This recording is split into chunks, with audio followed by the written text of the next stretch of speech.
Hey, what's the word, everybody? This is Iconic Repaints with another custom Funko Pop video.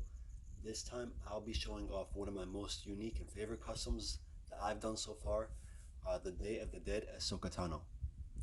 As I stated on my earlier Dark Ahsoka custom video, it would not be the last time Ahsoka would be featured on the channel. I did this version right in time for Star Wars Day on May 4th and Cinco de Mayo of this year, so it's not that old. I talked a lot about Ahsoka in that prior video, but I can't pass up a new opportunity to do so again. And as a character created for animation, Ahsoka was relatively unknown to most casual fans until her introduction probably in The Mandalorian, but she is in truth one of Star Wars' best characters. As a young Padawan at the Jedi Temple, she was given to Anakin Skywalker as an apprentice by Yoda, whom held the opinion that training her would teach Anakin the discipline that he was lacking as a Jedi Knight, and just kind of overall help his maturity process. And for the duration of the Clone Wars, that mostly was exactly what happened. The beginning was a little rocky, with kind of like Ahsoka's arrogance and impatience in battle costing the lives of many of her soldiers under her command. She risked numerous missions because she didn't have the patience to see the overall um, the overall strategy of what her opponents were doing. But under Anakin's tutelage, she would become one of the Order's most capable Jedi, even saving her own master's life on multiple occasions.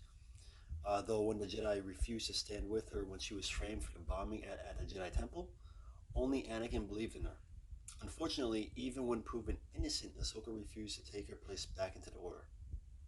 And this would be another big loss to Anakin, this feeling of failing another loved one, which would eventually help push him to become Darth Vader. Ahsoka became confident in her combat and leadership abilities, as well as becoming very strong with the Force. She was able to go toe-to-toe with powerful villains such as Asajj Ventress, General Grievous, Darth Maul, and even held her own against Darth Vader years later. Despite unaffiliating herself from the Jedi, she continued to grow stronger and help spearhead the rebel movement. And at that point, I gotta say that they did a pretty good job fitting Ahsoka into the overall story. I usually am not a fan of retroactive adjustments.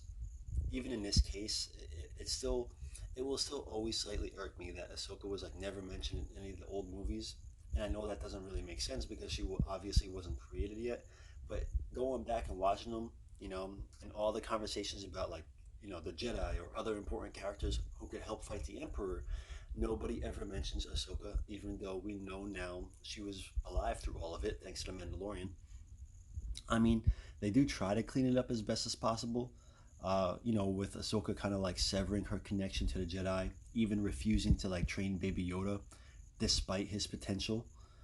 And maybe, and I guess this remains to be seen, but maybe nobody really knew that she was alive. But I kind of find that hard to believe. We'll see though. Uh, but I don't know.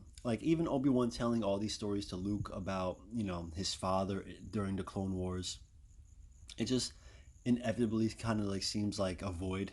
But that's what you get with retroactive storytelling. Obviously, it is what it is.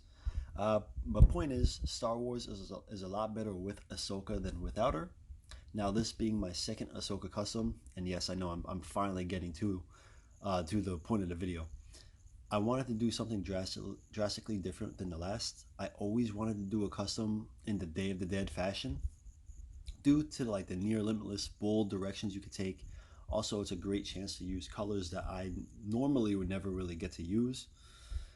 I think it looks great on Funko Pops if done neatly and done well, and I really wanted to try to do Ahsoka justice. So she has the skeletal paint features on her face and the rose petals around her eyes. I continued the skeletal look down her whole body, contrasting her neon pink lightsabers. Probably the most challenging thing was choosing a color combination. So I wanted to do something to stand out and be flamboyant, but also still refreshing. Oh, I haven't really seen that color combo before. A little hard to do. With basically how popular this has all become, this Day of the Dead stuff, and just how many different color combinations you could see just on one little Google search.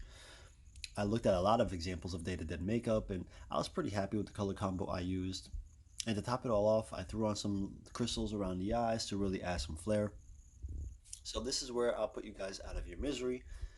Please don't hesitate to let me know what you think, and if you'd like to subscribe or like this video, this serves as your friendly reminder. Thanks for watching. Peace.